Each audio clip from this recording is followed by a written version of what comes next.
اب بھائیو آخر میں میرے ایمان کا تقاضا یہ ہے کہ میں مکمل حدیث غدیر خم بیان کر دوں، یعنی میں اتنا اس کا ذکر کر رہا ہوں غدیر خم تو اس کے جتنے بھی طریق ہیں میں نے ریسرچ پیپر 5B میں لکھے ہیں، میں اس کو بیان کر دوں، لیکن ڈیٹیل میں جانے سے پہلے ایک دفعہ دروشی پڑھ لیجیے۔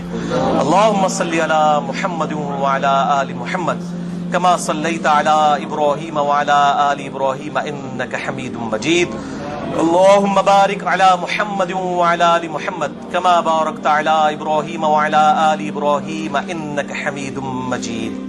اب میرے بھائیوں دل تھام کے، آج میں نے کئی ایسی باتیں کرنی جو میں نے ابھی تک کبھی بھی نہیں کی، کسی ویڈیو میں بھی نہیں کی، اور ایون اپنی نجی محفلوں میں بھی نہیں۔ کچھ باتیں ایسی بھی ہیں کیونکہ ظاہر ہے کہ اب محرم کا مہینہ، تو میں اس کو کھول کے پھر ذرا چیزوں کو بیان کر دوں۔ تو یہ 8 طریق میں 1 بائی 1 ڈسکس کروں گا۔ پہلے 2-3 ذرا ڈیٹیل سے ہیں، پھر ساتھ انشاءاللہ باقی وہی الفاظ ریپیٹ ہوں گے۔ غدیر خم کی حدیث کا پہلا طریق، صحیح مسلم میں انٹرنیشنل نمبر کے مطابق 4 طرق ہیں اس کے، 6225 سے لے کر 6228 تک سیدنا علی کے فضائل والے چیپٹر میں۔ اس کا جو پہلا طریق ہے، طرق کہتے ہیں جمع کو، طریق کہتے ہیں ایک، یعنی جو روایت کی سند چل رہی ہوتی ہے اس کو ہم کہتے ہیں اس طریقے سے آئی ہے، اس وے سے آئی ہے، اس چین سے آئی ہے۔ پہلی چین صحیح مسلم 6225 سیدنا زید ابن ارقم سے، جو سابقون الاولون تھے، انہی کا وہ دار ارقم تھا جس میں نبی صلی اللہ علیہ وسلم دعوت حق بیان کیا کرتے تھے۔ ظاہر کعبۃ اللہ میں تو وہ لوگ نہیں جانے دیتے تھے، جس طرح ہمیں آج علماء مسجدوں میں نہیں گھسنے دیتے، تو ہم نے بھی یہ دار ارقم سجایا ہوا ایک۔ تو زید ابن ارقم رضی اللہ تعالی عنہ علیہ السلام روایت کرتے ہیں، ان کے پاس کچھ تابعین آئے، صحیح مسلم 6225۔ انہوں نے کہا زید آپ کتنے خوش نصیب ہیں، شروع میں آپ نے اسلام قبول کر لیا، نبی صلی اللہ علیہ وسلم کے ساتھ آپ نے نمازیں پڑھی، آپ کے ساتھ جہاد کیا، آپ صلی اللہ علیہ وسلم سے ڈائریکٹ حدیثیں سنی، آپ کی صحبت کی، آپ تو بہت خوش نصیب ہیں۔ ہم آپ کے پاس صرف اس لیے آئے ہیں کہ آپ ہمیں کوئی ایسی بات سنائیں جو خود آپ صلی اللہ علیہ وسلم سے آپ نے سنی ہو۔ تو زید ابن ارقم نے کہا کہ میں بہت بوڑھا ہو چکا ہوں، ساری باتیں تو مجھے یاد نہیں ہیں، اس لیے میری معذرت قبول کرو، البتہ ایک کریٹیکل بات مجھے یاد ہے کہ آپ صلی اللہ علیہ وسلم جب حجۃ الوداع سے واپس آ رہے تھے اپنی وفات سے تقریباً 3 مہینے پہلے، تو مکے اور مدینے کے درمیان ایک خم نامی جگہ تھی، پانی کے لیے پڑاؤ کیا غدیر خم پہ، اور یہ بات ہے 18 ذوالحجہ 10 ہجری کی، اور 11 ہجری میں آپ صلی اللہ علیہ وسلم کی وفات ہو گئی ربیع الاول میں، تاریخ کنفرم نہیں لیکن دن سوموار تھا، صحیح بخاری میں آتا ہے۔ آپ صلی اللہ علیہ وسلم نے خم نامی گاؤں میں اونٹ کے پالان کا آپ کے لیے ممبر بنایا گیا، آپ صلی اللہ علیہ وسلم نے اس پہ چڑھ کر خطبہ دیا، اور الفاظ ہی بڑے کنکلوڈنگ ہیں، ہم نے اپنے منہج پہ بھی لکھا ہوا ہے، اے لوگوں آگاہ ہو جاؤ، میں بھی ایک انسان ہوں، قریب ہے کہ اللہ کا قاصد یعنی موت کا فرشتہ میرے پاس آئے اور میں اس کی دعوت قبول کر لوں۔ لوگوں آگاہ ہو جاؤ، میں اپنے بعد تم میں 2 بھاری چیزیں چھوڑ کر جا رہا ہوں، یہ ہے حدیث ثقلین۔ ان میں سے پہلی چیز اللہ کی کتاب ہے، اس میں ہدایت ہے، اس میں نور ہے، تم اللہ کی کتاب کو پکڑو، اپنا تعلق اس کتاب کے ساتھ مضبوط کرو، اللہ کی کتاب اللہ کی رسی ہے، جو اس کو پکڑے گا ہدایت پر ہوگا، جو چھوڑ دے گا گمراہ ہو جائے گا۔ پھر زید ابن ارقم کہتے ہیں آپ صلی اللہ علیہ وسلم ترغیب دلاتے رہے، اللہ کی کتاب، اللہ کی کتاب، اللہ کی کتاب، لیکن امت نے چھوڑ دی کتاب۔ اور پھر آپ صلی اللہ علیہ وسلم نے فرمایا دوسری بھاری چیز میرے اہل بیت ہیں، میں اپنے اہل بیت کے معاملے میں تمہیں اللہ سے ڈراتا ہوں، میں اپنے اہل بیت کے معاملے میں تمہیں اللہ سے ڈراتا ہوں، میں اپنے اہل بیت کے معاملے میں تمہیں اللہ کا خوف دلاتا ہوں۔ اچھا، اب ظاہر ہے اس زمانے میں بھی لوگ موجود تھے، لوگوں کے کان کھڑے ہو گئے۔ حضرت معاویہ بن ابی سفیان رضی اللہ تعالیٰ عنہ کا دور تھا، تابعین نے سیدھا سوال ہی عجیب و غریب کر دیا، انہوں نے کہا زید یہ حضور کی بیویاں اہل بیت نہیں ہے؟ دیکھو،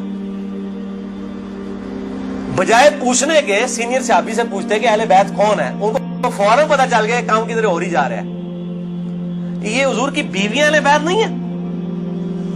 زید ابن ارقم نے کہا کہ بیویاں اہل بیت ہیں، لیکن یہاں پر وہ مراد نہیں ہے، یہاں پر تو نبی صلی اللہ علیہ وسلم کے خاندان کے لوگ مراد ہیں، آل علی، آل عقیل، آل عباس، آل جعفر، وہ لوگ مراد ہیں اہل بیت. حضور کی بیویاں یہاں مراد نہیں ہیں. جن پر قیامت تک کے لیے صدقہ حرام ہے، یہ زید ابن ارقم نے کہا. ہے تو تھوڑا کوڑا سیجے طریق، اگلا بڑا سخت جائے. میں ڈر رہا ہوں یہ بیان کرتے ہوئے، لیکن اس میں نے پمفلٹ میں لکھ دیا ہوا ہے، لیکن وہ لوگ پڑھ کے گزر کے ہوں گے. لیکن میں اب آپ کو توجہ دلاؤں گا. صحیح مسلم 6228 نمبر طریق، اس میں پتہ کیا الفاظ ہیں؟ اس حدیث کے اینڈ پہ تابعین پوچھتے ہیں کہ کیا نبی کی بیویاں اہل بیت نہیں ہیں؟ تو زید ابن ارقم کہتے ہیں اللہ کی قسم نہیں، اللہ کی قسم نہیں. عورت تو کتنا عرصہ کسی مرد کے ساتھ گزارتی ہے، بعد میں اس کا مرد اسے طلاق دے دیتا ہے، وہ اپنے میں کے واپس آ جاتی ہے. تو عورت کیسے اہل بیت ہو سکتی ہے؟ ایسا ہی مسلم پڑھ رہے جے بھائی، اے سورہ کافی نہیں پڑھ رہا ہے مولویو. صحیح مسلم 6228. وہ کہتے ہیں بیوی کو طلاق ہوئی، اپنے گھر چلی گئی، وہ کہاں سے اہل بیت ہو گئی؟ یہاں تو نبی صلی اللہ علیہ وسلم کے خاندان والے مراد ہیں جن پر قیامت تک کے لیے صدقہ حرام ہے. زید ابن ارقم کو ریال نہیں ملتے تھے، نہ سعودیہ سے نہ ایران سے.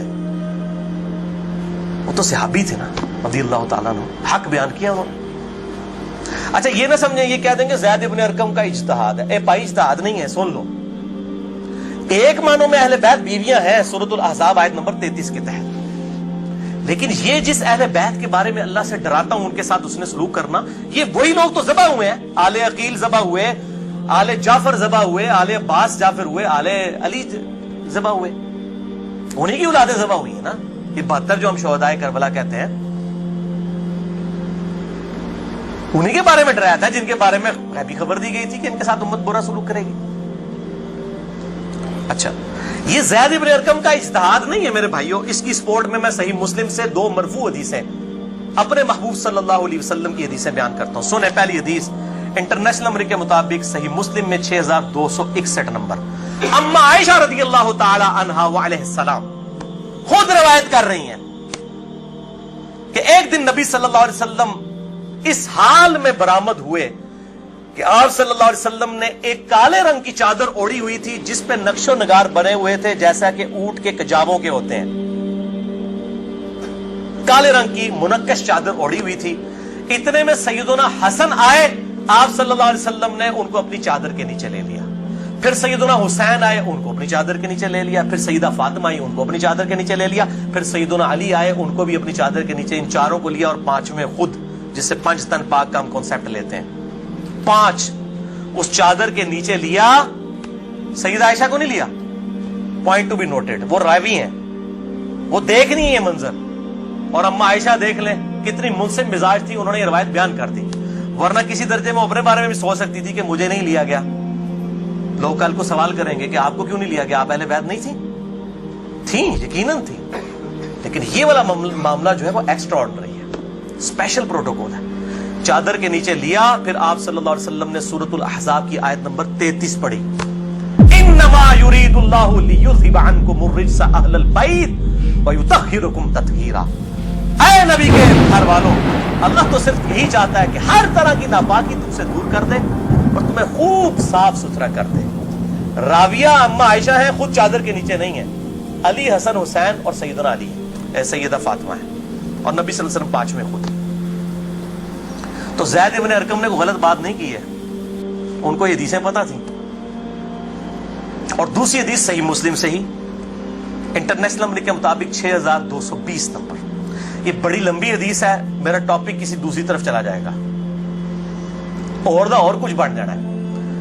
چونکہ میں اس کو لکھ چکا ہوں ان 150 روایتوں والے 72 والے احادیث والے، لہذا میں اس کا ایک پورشن بیان کرنے لگا ہوں. باقی جسے شوق ہو تو وہ پڑھ لے، اس کے اندر میں نے لکھا ہے اس کا پورا طریقہ. ورنہ معاملہ کہیں سے اور ہی نکل جانا ہے. پھر سب و شتم والا ایشو ڈسکس ہو جانا ہے، حضرت معاویہ کے دور میں جو سیدنا علی کے پر لعنت ہوتی تھی، وہ والا ٹاپک اس میں ڈسکس ہو جانا ہے. اس لیے میں اس حدیث کا آخری جز بیان کر رہا ہوں کہ سیدنا سعد ابن ابی وقاص رضی اللہ تعالیٰ عنہ کہتے ہیں کہ جب آیت مباہلہ نازل ہوئی نجران کے عیسائیوں کے ساتھ نبی صلی اللہ علیہ وسلم کی 1-to-1 ڈیبیٹ ہوئی. اینڈ پہ ہوا کہ ٹھیک ہے مباہلہ کرتے ہیں کون حق ہے کون باطل ہے. سورہ آل عمران آیت نمبر 61 نازل ہوئی. فَقُلْ تَعَالَوْا نَدْعُوا أَبْنَاءَنَا وَأَبْنَاءَكُمْ وَأَنفُسَنَا وَأَنفُسَكُمْ وَنِسَاءَنَا وَنِسَاءَكُمْ وَأَنفُسَنَا وَأَنفُسَكُمْ. کہ نبی صلی اللہ علیہ وسلم کو کہا گیا کہ ان کو کہو اپنے بیٹوں کو لے آؤ, ہم بھی اپنے بیٹوں کو لے آتے ہیں. تم بھی اپنی عورتوں کو لے آؤ, ہم بھی اپنی عورتوں کو لے آتے ہیں. تم خود بھی آ جاؤ, ہم خود بھی آ جاتے ہیں. پھر اللہ کے حضور اوپن میدان میں دعا کرتے ہیں, جھوٹے پہ اللہ کی لعنت. اس کو مباہلہ کہتے ہیں. لیکن نہیں آئے. اسعد ابن ابی وقاص کہتے ہیں کہ نبی صلی اللہ علیہ وسلم قرآن میں کیا حکم آیا تھا, اپنے بیٹوں کو لے کر آؤ. تو کس کو لے کے آئے؟ سیدنا حسن, سیدنا حسین, سیدنا علی. اور ساتھ کیا تھا؟ اپنی عورتوں کو لے کر آؤ. نبی صلی اللہ علیہ وسلم کی عورت کون تھی؟ سیدہ عائشہ, سیدہ حفصہ, باقی امہات المومنین. لیکن ان کو نہیں لائے, سیدہ فاطمہ کو لے کر آئے. Point to be noted. ناظمیوں کے لیے پکی. اگر آپ کو کہے اپنے گھر کی عورتوں کو لے آؤ تو سب سے پہلے بیوی لائی جاتی ہے. آیت مبالغہ میں بیوی نہیں آئی, سیدہ فاطمہ آئی ہیں. اگلی گلا آپ سمجھ جاؤ بھائی زید ابن ارقم نے کیوں کہا, صحیح مسلم 6228, کہ بیوی تو خاوند کے ساتھ کافی عرصہ گزارتی ہے, جب طلاق ہو جائے تو وہ اپنے میکے واپس چلی. حالانکہ نبی صلی اللہ علیہ وسلم نے کسی کو نہیں دی طلاق, لیکن اتنی ننگی بات اس لیے ان کو کرنی پڑی, اتنی سخت بات, تاکہ حق کھل کے بیان ہو. اور نبی صلی اللہ علیہ وسلم نے بھی آپ دیکھ لیں قرآن میں حکم تھا عورتوں کو لے کر آؤ, بیویاں نہیں لے کے آئے. سیدہ فاطمہ کو ساتھ لے کے آئے. یہاں سے بھی پانچ تن پاک والا کانسیپٹ. یہ پاک والا وہ معصومیت والا عقیدے کی میں بات نہیں کر رہا, اہل سنت کا جو عقیدہ ہے منہج ہے اس کی بات کر رہا ہوں. لہٰذا سیدنا زید ابن ارقم رضی اللہ تعالیٰ عنہ کی تشریح بالکل درست ہے. تیسرا طریق امام ابن ابی عاصم کی کتاب السنہ 1158 نمبر حدیث ہے. سیدنا علی رضی اللہ تعالیٰ عنہ خود راوی ہیں کہ غدیر خم پہ آپ صلی اللہ علیہ وسلم نے صحابہ کو جمع کر کے کہا کہ اے میرے صحابہ, کیا تم اللہ کو رب مانتے ہو, مجھے اپنا پیغمبر مانتے ہو؟ سب نے کہا بلا یا رسول اللہ, کیوں نہیں. پھر کہا کیا تم اللہ اور اس کے رسول کو سب لوگوں سے بڑھ کر محبوب سمجھتے ہو؟ انہوں نے کہا کیوں نہیں. پھر آپ صلی اللہ علیہ وآلہ وسلم نے فرمایا کہ پھر اگر تم مجھے اور اللہ کو محبوب رکھتے ہو, پھر فرمایا من کنت مولاہ فہذا علی مولاہ, پھر جس کا مولا میں اس کا مولا علی. جگری یار, مولا کا مطلب جگری یار, جس طرح سورہ التحریم کی آیت نمبر 4 میں آیا ان اللہ ہوا مولاہ وجبریل وصالح المؤمنین. اللہ کے نبی کا مولا ہے جبریل, فرشتے اور تمام صالح مومنین مولا ہے. نبی صلی اللہ علیہ وسلم ان کے مولا ہے, وہ ان کے دلی محبوب ہے. ہم اپنے مولویوں کو بھی مولانا کہہ رہے ہوتے ہیں نا, دلی محبوب مشکل کچھ آگے مانا نہیں ہوتا, دلی محبوب, جگری یار, بیسٹ فرینڈ. چوتھا طریق سنن نسائی الکبریٰ میں انٹرنیشنل نمبر کے مطابق 8478 سیدنا ابو طفیل عامر بن واصلہ رضی اللہ تعالیٰ عنہ, یہ وہ صحابی ہیں جو سب سے آخر میں فوت ہوئے ہیں 110 ہجری میں. نبی صلی اللہ علیہ وسلم کی وفات کے بعد 100 سال تک زندہ رہے ہیں. یہ ابو طفیل عامر بن واصلہ جنگ جمل صفین نہروان میں سیدنا علی کے ساتھ رہے. کدھر 37 ہجری میں جا کے جنگ جمل صفین ہو رہی ہے اور کدھر 110 ہجری میں یہ فوت ہوئے ہیں.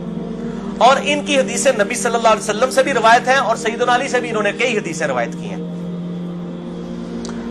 وہ کہتے ہیں کہ کھلے میدان میں سیدنا علی رضی اللہ تعالیٰ عنہ نے, یہ صفین کا ہی موقع تھا, پبلک کو جمع کیا, اپنے ماننے والوں کو جو ساتھ تھے, شیعان علی, شیعہ کا مطلب ہے گروہ کے بندے. تو پھر ان سے وہ حدیث بیان کی کہ ذرا مجھے بتاؤ نا کہ تم لوگوں نے نبی صلی اللہ علیہ وسلم سے یہ حدیث سنی تھی؟ تو کئی لوگ گواہی کے لیے کھڑے ہو گئے. پھر وہ پوری حدیث بیان کی جو آپ صلی اللہ علیہ وسلم فرمایا النبی اولا بالمؤمنین من انفسہم, نبی صلی اللہ علیہ وسلم مومنین کی جانوں پر ان کی جانوں سے بڑھ کر حق رکھتے ہیں, اور نبی کی بیویاں امت کی مائیں ہیں. اس آیت کے تحت اے صحابہ اکرام, اے میرے امتیوں, کیا تم مجھے سب سے بڑھ کر محبوب رکھتے ہو؟ سب نے کہا بلا یا رسول اللہ. پھر آپ صلی اللہ علیہ وسلم نے مولا علی کا ہاتھ پکڑا, یوں بلند کیا صحابہ میں اور کہا من کنت مولاہ فہذا علی مولاہ, پھر جس کا جگری یار میں اس کا جگری یار علی بھی ہونا چاہیے, ہاتھ پکڑ کر. اچھا, اچھا، ابو طفیل عامر بن واصلہ کہتے ہیں یہ حدیث جب میں نے سیدنا علی سے سنی تو میں ہل گیا. میرے دل میں قلق تھا کہ نبی صلی اللہ علیہ وسلم نے اتنی بڑی بات کی حضرت علی کے بارے میں اور صحابہ کرام نے رضوان نے گواہی دی. اس میں آگے الفاظ یہ موجود ہیں کہ اس میں ہی الفاظ موجود ہیں کہ آپ صلی اللہ علیہ وسلم نے اسی حالت میں کہا اے اللہ جو علی سے محبت رکھے اس سے محبت رکھ، جو علی سے دشمنی رکھے اس سے تو بھی دشمنی رکھ. یہ بہت بڑی بات ہے. ابو طفیل کہتے ہیں میں نے کہا یہ حدیث، میں کہتے ہیں میں باہر نکلا، میں نے کہا سب سے سینئر صحابی شروع کے مسلمان ہیں زید ابن ارقم. وہ پہلے تیار بیٹھے سن زید ابن ارقم. وہ تمہیں بھولے گا نہیں زید ابن ارقم کون ہے. تے تو جماعت اسلامی دے سکول بھی نہیں دار ارقم بولن گے. تو دار ارقم انہی کے نام پہ رکھے ہوئے ہیں کیونکہ دار ارقم سب سے پہلا گھر تھا جہاں نبی صلی اللہ علیہ وسلم دعوت توحید کیا کرتے تھے. زید ابن ارقم کے پاس گئے. ان کا زید آپ تو سابقون اور فنون میں سے ہیں. مجھے بتائیں حضرت علی نے یہ حدیث بیان کی ہے اور اتنے لوگوں نے گواہی دی ہے.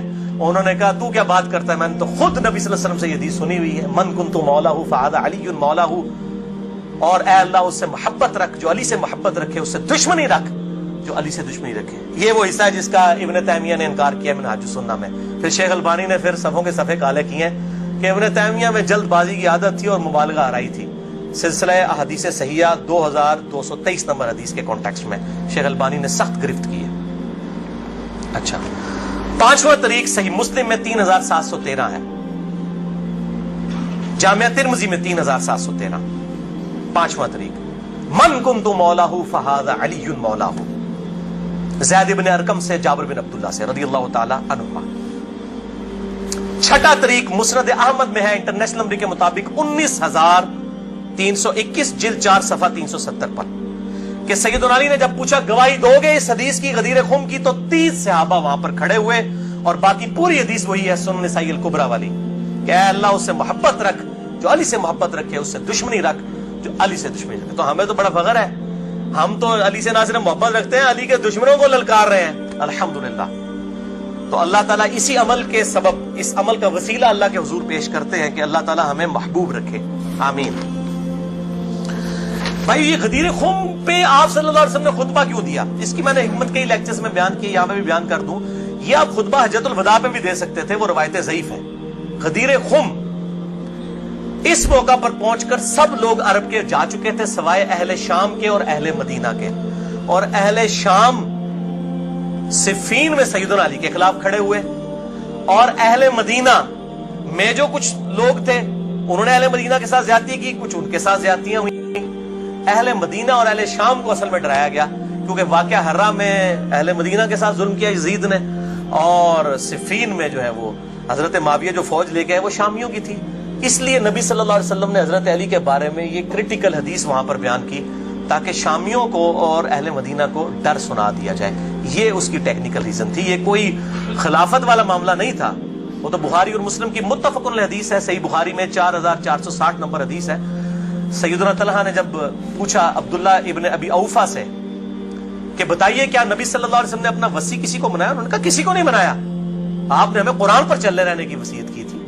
یہ جو وصی رسول والا ایشو ہے یہ اجماع صحابہ ہے. میں نے پورا لیکچر ریکارڈ کروا دیا ہے، مسئلہ نمبر 55B، وصی رسول کون ہے اور حدیث قرطاس کا تحقیقی جائزہ. وصی رسول نہ سیدنا ابو بکر ہے نہ سیدنا علی ہے بلکہ قرآن حکیم ہے. سیدنا ابو بکر کی جو خلافت اسٹیبلش ہوئی وہ اجماع صحابہ تھا رضی اللہ عنہم اجمعین وعلیہم السلام. یہ سارے طریق میں جتنے بیان کر رہا ہوں نا یہ آپ کو مل جائیں گے سلسلہ احادیث صحیحہ میں 1750 نمبر شیخ البانی کے اور 2223 میں. سیکنڈ لاسٹ ترک 7واں المستدرک للحاکم میں انٹرنیشنل نمبر کے مطابق 4711 زید ابن ارقم سے. یہ بڑے خطرناک الفاظ ہیں. زید ابن ارقم ڈر جاؤ، زید ابن ارقم کرو جڑی روایتیں انہوں نے بیان کی تھی. زید ابن ارقم کہتے ہیں کہ نبی صلی اللہ علیہ وسلم نے فرمایا تھا غدیر خم پر کہ میں اپنے بعد 2 بھاری چیزیں چھوڑ کر جا رہا ہوں، قرآن اور اہل بیت. یہ قیامت تک اکٹھے رہیں گے یہاں تک کہ حوض کوثر پہ آ کے مجھ سے ملاقات کریں گے، قرآن اور اہل بیت. یہ حوض کوثر میں ملاقات کر کے کیا لینا ہے انہوں نے؟ بخاری اور مسلم کی حدیث ہے انصار تم پر ظلم ہوگا، صبر کرنا یہاں تک کہ حوض کوثر پہ مجھے آ کے ملنا. بخاری مسلم میں حدیث ہے انصار کی محبت ایمان کی علامت ہے. انصار پہ ہی تو ظلم کیا گیا. واقعہ ہرہ کیوں ہوا تھا قتل حسین کے بعد انصار کی اولاد نے بیعت یزید کی توڑ دی تھی، اسی کی وجہ سے اس کو غصہ آیا، کہا انصار صبر کرنا یہاں تک کہ مجھے حوض کوثر پہ کیا مٹھائی کھلائی جائے گی؟ نہیں، بخاری اور مسلم کی متفق علیہ حدیث ہے، میرے حوض کوثر پہ کچھ لوگ آئیں گے اور میں کہوں گا اصحابی اصحابی، یہ تو میرے صحابہ ہیں، ایک روایت میں اسیحابی اسیحابی، تو میرے ساتھی ہیں، میرے صحابی ہیں۔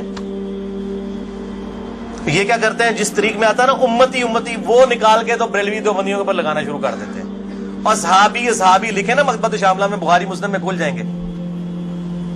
تو آپ صلی اللہ علیہ وسلم فرماتے ہیں کہ میں جب ان کو حوض کوثر سے پلانے لگوں گا، میرے ان کے درمیان ایک دیوار کھڑی کر دی جائے گی، اور مجھے کہا جائے گا اللہ کے نبی آپ کو نہیں پتا، آپ کی وفات کے بعد یہ لوگ دین سے الٹے قدم پھر گئے تھے، انہوں نے دین میں بدعتیں جاری کر فرماتے ہیں، میں کہوں گا سحقن سحقن لمن غیر بعدی، سحقن سحقن لمن بدل بعدی، ان پر پھٹکار ہو جنہوں نے میری وفات کے بعد میرا دین بدل دیا، جنہوں نے میری وفات کے بعد میرے دین میں تغیر کر دیا۔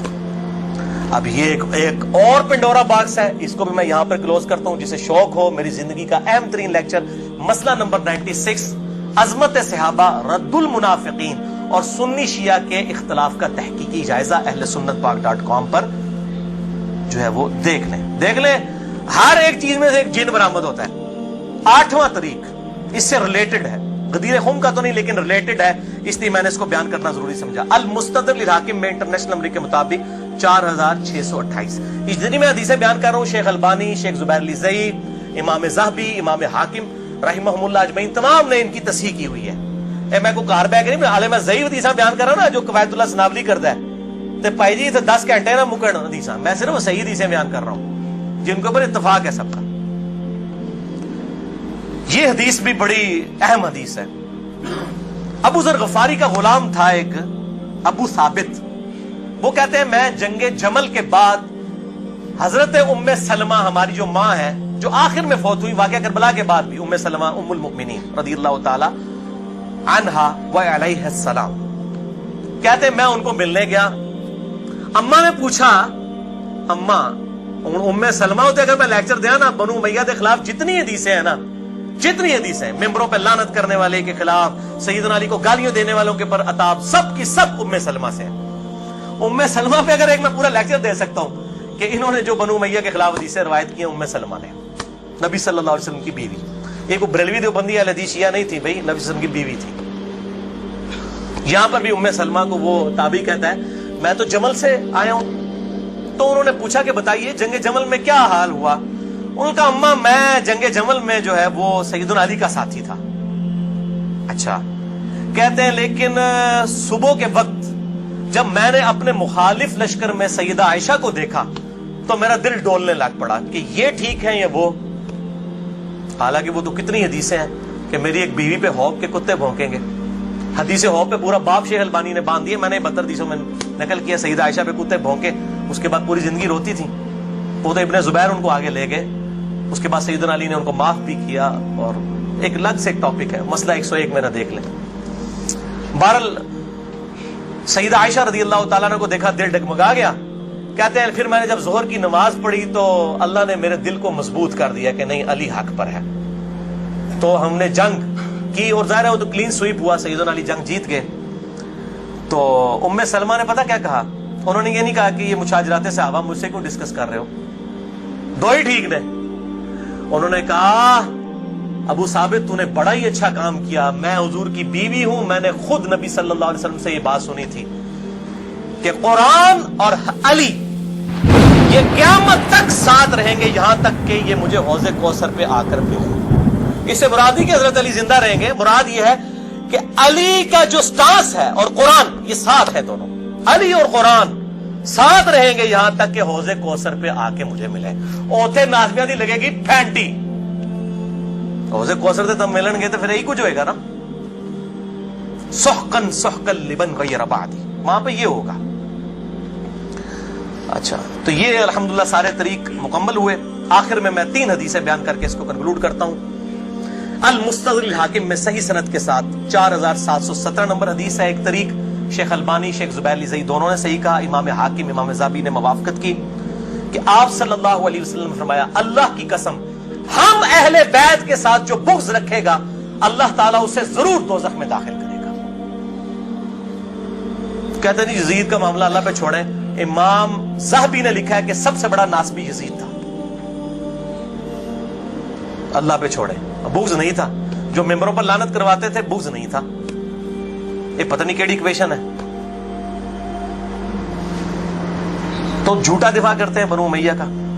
اور اسی کا طریق ہے 4712 نمبر اور سلسلہ احادیث صحیحہ میں 2488 شیخ البانی لے کر آئے ہیں. یہ بہت خطرناک ہے. آپ صلی اللہ علیہ وسلم فرمایا اگر کوئی شخص پوری زندگی حجر اسود اور مقام ابراہیم کے درمیان نمازیں پڑھتا رہے اور روزانہ روزہ رکھے اور اس حال میں مرے کہ اس کے دل میں بغض اہل بیت ہے, اللہ کی قسم ضرور دوزخ میں ڈال دیا جائے گا.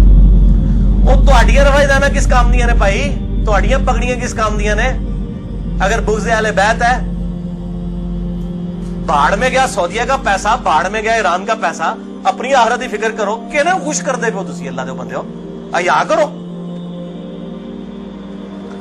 دوسری حدیث امیر المؤمنین سیدنا ابو بکر الصدیق رضی اللہ تعالیٰ عنہ علیہ السلام کا قول صحیح بخاری میں حضرت حسین والے چیپٹر میں ہے, نبی صلی اللہ علیہ وسلم کی بیویوں والے چیپٹر میں نہیں ہے. امام بخاری نو پتا سی کہ اہل بیت کون ہے, اسپیشل اہل بیت کون ہے اور یوزول اہل بیت کون ہے. امام بخاری حضرت حسین والے چیپٹر میں اس کو لے کے ہیں 3751. سیدنا ابو بکر صدیق رضی اللہ تعالیٰ عنہ علیہ السلام کہتے ہیں کہ محمد صلی اللہ علیہ وسلم کی محبت کو اہل بیت کی محبت میں تلاش کرو. یہ ابو بکر صدیق کا فتویٰ ہے, رفع دین میں تلاش نہ کرو. محمد صلی اللہ علیہ وسلم کی محبت کو اہل بیت کی محبت میں تلاش کرو. اور اہل بیت کو حضرت حسین والے چیپٹر میں لے کے آئے 3751. اور آخری حدیث صحیح مسلم میں, وہ ریپیٹ کر لیں, 240 نمبر کتاب الایمان میں سیدنا علی کہتے ہیں اس اللہ کی قسم کہ جس نے دانے کو پھاڑ کر اس میں سے اناج اگایا اور ہر مخلوق کو پیدا کیا. نبی امی نے مجھ سے عہد لیا تھا کہ اے علی تجھ سے صرف مومن ہی محبت کرے گا اور تجھ سے بغض صرف منافق ہی رکھے گا. اب محبت علی کا یہ مطلب نہیں ہے کہ غلوف کرے, یہ مشکل کشا ماننا شروع کر دیں. مراد یہ کہ جو ان کے صحیح جتنے بھی فضائل آئے ہیں ان کو مانا جائے الحمدللہ, اور ان کے دشمنوں سے دشمنی رکھی جائے. یہ بھائیو اب آج کی گفتگو کنکلوڈ ہوئی. میں آخر میں پھر وہی کہوں گا کہ یہ میرا جو ریسرچ پیپر ہے 5B واقعہ کربلا کا حقیقی پس منظر 72 صحیح الاسناد حدیث کی روشنی میں, اسے ضرور پڑھیں. اہل سنت پاک.com سے research paper number 5B download کریں. میں اپنی گفتگو کا اختتام کروں گا امام محمد بن ادریس الشافعی المتوفى 204 ہجری کے اس مشہور شہر پر جو ان کے دیوان الشافعی میں چھپا ہوا ہے. کسی مولوی کی سند کی ضرورت نہیں, ان کی اپنی کتاب ہے دیوان الشافعی. اور تمام محدثین چاہے ابن تیمیہ ہوں, امام ذہبی ہوں, ابن کثیر ہوں, سب نے اپنی کتابوں میں اس شعر کو نقل کیا ہے. چونکہ میرے پہ بھی فتویٰ لگنا ہے تو میں بتاؤں کہ میں کوئی اکیلا نہیں ہوں, ہمارے بزرگوں پہ ان کے بزرگوں نے فتوے لگائے ہیں. امام شافعی سے بڑا کوئی اہل سنت کا امام نہیں ہے. احمد بن حنبل ان کا شاگرد ہے اور احمد بن حنبل صرف حدیث میں ایکسپرٹ ہے. امام شافعی وہ ہیں جو حدیث میں ایکسپرٹ, فقہ میں ایکسپرٹ, منطق میں ایکسپرٹ. ان سے بڑا کوئی امام نہیں اہل سنت کا. اور امام بخاری ان کے پوتا شاگرد, امام ترمذی ان کے پڑپوتا شاگرد, اور خود امام مالک رحمہ اللہ علیہ السلام کے شاگرد ہیں. دیوان الشافعی میں ان کا شعر ہے ان کان رفضا حب آل محمد صلی اللہ علیہ وآلہ وسلم.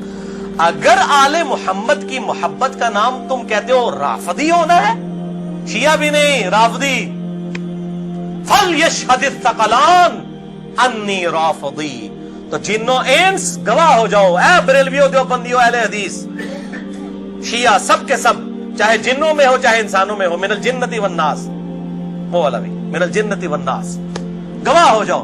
فلیشہد الثقلان انی رافضی, ہاں میں پھر رافضی ہوں. من کنت مولاہ فہذا علی مولاہ, جس کا جگری یار میں تو پھر اس کا جگری یار علی بھی ہونا چاہیے.